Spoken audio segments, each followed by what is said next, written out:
Sumit tutorial presents exercise number 2.2 question number 1 part number 4। अब हम प्यारे दोस्तों क्वेश्चन नंबर 1 का पार्ट 4 देखने जा रहे हैं, जिसमें हमें एक पोलिनोमियल u वेरिएबल में गिवन है। तो हम इसे पी यू लिखेंगे। क्या लिखेंगे? P U.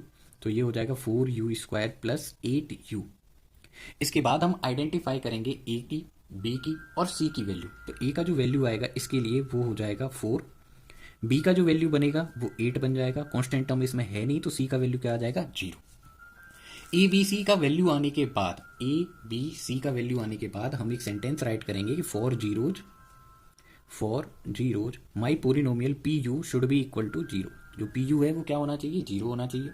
इसके बाद आप राइट करेंगे कि 4u² प्लस 8u, ये टोटली किसके इक्वल होना चाहिए? 0 के इक्वल होना चाहिए। अब हमें इसके फैक्टर करने के लिए फर्स्ट टर्म और सेकेंड टर्म से 4u कॉमन लेना होगा। 4u को क्या ले लेंगे? कॉमन। तो जब मैं कॉमन लूंगा तो 4 से 4 डिवाइड हो जाएगा, 1 आ जाएगा। u² को u से डिवाइड करूंगा तो 1 टाइम u आ जाएगा। u² को u से डिवाइड करेंगे तो u से u कैंसिल हो जाएगा और 1 टाइम u बचेगा। ठीक है। ऐसे ही आप 8u को डिवाइड करेंगे 4u से, तो जब आप u से u कैंसिल कर देंगे और 4 से 8 को डिवाइड करेंगे तो 2 आ जाएगा, वो भी पॉजिटिव। तो ये आ जाएगा +2 इज इक्वल टू 0। इतना करने के बाद आपका जो टास्क रहेगा वो ये रहेगा कि आपको 4u को 0 के इक्वल करना है, एज वेल एज आपको u+2 को भी 0 के इक्वल करना है। और दोनों ही एक्सप्रेशन से आपको किसकी वैल्यू फाइंड करनी है? u का वैल्यू। तो जो फर्स्ट वाला एक्सप्रेशन है उसमें u का वैल्यू फाइंड करेंगे तो 0 को 4 से डिवाइड करेंगे, जिसका फाइनली आंसर क्या आ जाएगा? 0 ही आ जाएगा। दैट मीन्स आपकी जो फर्स्ट 0 है उसका न्यूमेरिकल वैल्यू क्या आ गया है? 0 आ गया है। सेकंड से आप जब सेकंड एक्सप्रेशन सॉल्व करेंगे और वहां से u का वैल्यू निकालेंगे तो प्लस का साइड चेंज माइनस हो जाएगा। 0 से आप 2 माइनस करेंगे तो आपका आंसर आ जाएगा -2। आपका आंसर क्या आ जाएगा? -2 आ जाएगा। अब आपके पास u वेरिएबल की 2 वैल्यूज अवेलेबल हैं, जिनको पुट करने से पोलिनोमियल की वैल्यू 0 बन सकती है।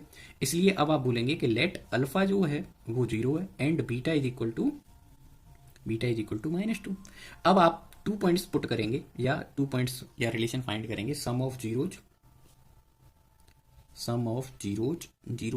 राइट करना था मुझे यहाँ पे। तो अब यहाँ से हम फाइंड करेंगे सम ऑफ जीरो, जो कि हो जाएंगे अल्फा प्लस बीटा।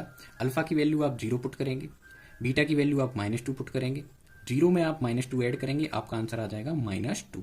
अब आप इसे शो करेंगे कि ये इक्वल आ रहा है -b/a के। अब चेक करो आप, क्या आप इसको ऐसे रिप्रेजेंट कर सकते हैं? तो देखो, b की जगह पर आप क्या लिख सकते हो? 8। तो आप b के प्लेस पर क्या लिख दो? 8।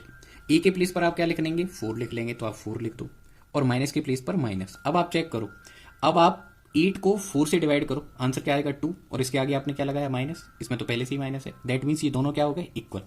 इसका मतलब सम ऑफ जीरो जो मैंने मैनुअली करा और मैंने फॉर्मूले से निकाला, ये दोनों नंबर आपस में क्या आ रहे हैं? इक्वल आ रहे हैं। इसका मतलब जो फर्स्ट रिलेशनशिप थी जीरोज में और कोफिशिएंट्स में, वो क्या हो गई? स्टेब्लिश हो गई, वेरीफाई हो गई। अब मुझे प्रोडक्ट वाली रिलेशनशिप को और वेरीफाई करना है। तो मैं सेंटेंस फ्रेम करूंगा, प्रोडक्ट ऑफ जीरोज क्या होगा? Alpha into beta. अल्फा के प्लेस पर जो वैल्यू पुट करूंगा वो 0 होगी, और बीटा के प्लेस पर जो वैल्यू पुट करूंगा वो -2 होगी। इसके बाद जो आंसर आ जाएगा वो 0 आ जाएगा। बोलो, इसके बाद वाला जो आंसर होगा वो क्या होगा? 0 होगा। और 0 को मैं कोशिश करूंगा कि ये आ जाए c/a के इक्वल। किसके इक्वल आ जाए? c/a के इक्वल। क्या हम ऐसा राइट कर सकते हैं? तो अब हम कोशिश करते हैं। देखो, c के प्लेस पर पहले से क्या है? 0, और a के प्लेस पर आप 4 लिख सकते हो। a के प्लेस पर तो आप कुछ भी लिख सकते हो।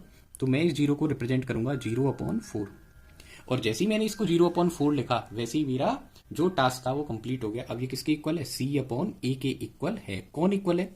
तो आप कहेंगे प्रोडक्ट ऑफ जीरोज का जो मल्टीप्लाई है वो c/a के इक्वल आ गया। आई होप आपको ये एक्सप्लेनेशन अच्छे से समझ में आई है। अगर आपको ये एक्सप्लेनेशन अच्छे से समझ में आई है तो आप इस वीडियो को लाइक करें, कमेंट करें, शेयर करें और सपोर्ट करें। Thank you.